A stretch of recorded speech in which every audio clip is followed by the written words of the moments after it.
Welcome back to our channel. Welcome back. It's Sam and Amir in Khela Meets World, where we travel the world and the 7 seas after COVID.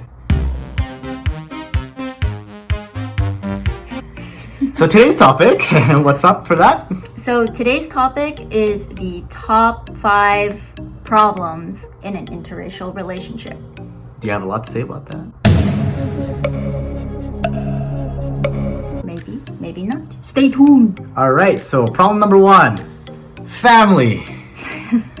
Go figure. So, I mean, we're in a relationship together. We're super happy, and being interracial, we're perfectly fine. But so it's usually something outside of us that would cause some certain difficulties. To expand on that, I feel that dating Amir at the beginning, I'd say like my family did not see race at the beginning, but as we started getting more serious in our relationship, there were many concerns that were being brought up. So like, oh, Amir is Punjabi, so he's going to somehow end up in an arranged marriage, or his parents really wanted an Indian girl for him, right? So I wouldn't say that it was a struggle in reality, but having to hear that while we were dating and going through the relationship was kind of a struggle, and it was an existing problem. Yeah. Imposing those different assumptions about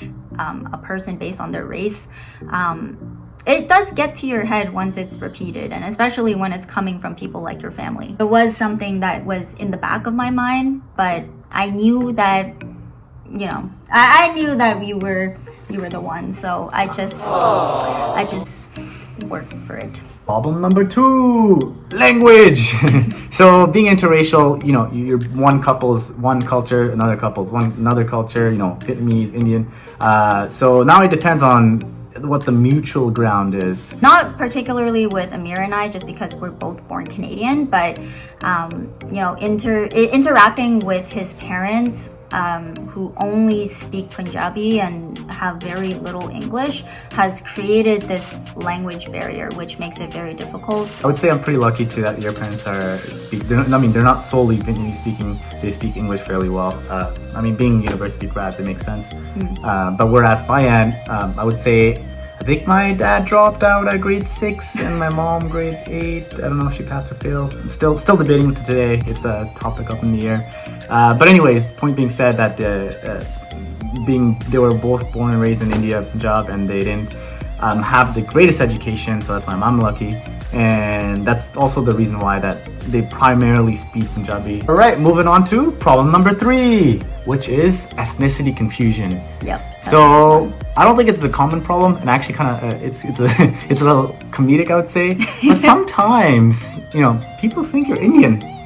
That's true. Like when we would be walking out in public, and people are always like looking at us. Honestly, I feel like they don't look at us because they think we're interracial, but they're confused about what exactly. I'm still thinking about it. Are you Vietnamese, or was it a lie? Problem number 4 in interracial relationships is definitely the many assumptions that come with the relationship. So for me, a lot of people have assumed that, because I am getting married to an Indian person, then I have to convert to his religion, or vice versa. Like because you're marrying me, you have to become Catholic and whatever. That's certainly not the case. We're both having our individual spirituality and religion, so all that is fine and dandy. There's also assumptions, like as we were dating, that, as I mentioned before, Amir's gonna marry an Indian girl or get an arranged marriage. I'm Seema Taparia, I'm Mumbai's top matchmaker. And those assumptions, although I know they aren't true, that's something that we had to struggle with throughout the relationship. And problem number 5, although interracial kind of just mentions this already, just by the word itself, there are cultural differences that present different struggles in the relationship. So for example, I would say, coming from a Vietnamese Asian family in general, and being the youngest daughter, there were many rules and implications in place. So like I would have to be home by a certain curfew, or like living together is not an option until we're married, and that's something that we still face. I mean, we're not living together, we don't live together. Cultural differences could also be shown like in our cuisine. Like I remember when I first came over to his house and they were, you know, cooking up some really delicious curry. I don't remember what type of curry it was at the time, but basically his parents really liked spicy food, and I think you're not truly Indian if you don't like spicy.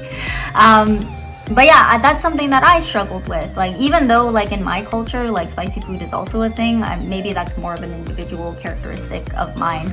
I don't like spicy food. I cannot handle anything. You're missing out. Missing out. But yeah, like being introduced to like different cultural foods and like becoming accustomed to that was something that I guess was a struggle. But I learned to love it, and I've actually been learning how to cook Indian food, which is what we will be presenting in our future videos when we do our cooking series. Yeah, leave a comment section on what you would like her to cook. So those are our 5 problems in the interracial relationship, and quite frankly, I don't see it as a problem. I see it more as a growing experience. That's kind of like my concluding word, is that we did call them problems. Yes, they were something annoying to deal with, but in the end, it was helping me grow, it was helping Amir grow, and it's ultimately making our relationship that much stronger. Trying to figure out 5 problems was really hard. I really needed your help because I didn't have more than one. I didn't have one actually. So stay tuned for the next episode where we will talk about interracial couple benefits. And like and subscribe. I think I know where the like button is this time. Right here. Somewhere here. And subscribe and the bell notification icon. It's all in the realm over here. We promised we would get it right in the next video, so it's over here. I promise. Please. Please like and subscribe. It'll be awesome. We're really excited to go on this journey on YouTube. We've been talking about it for quite some time, so really excited for you guys to be part of Khela Meets World, and we look forward to it. Yeah, and as soon as we can travel, I would love to do all the traveling that we can ever do and share it with you guys. See you next time.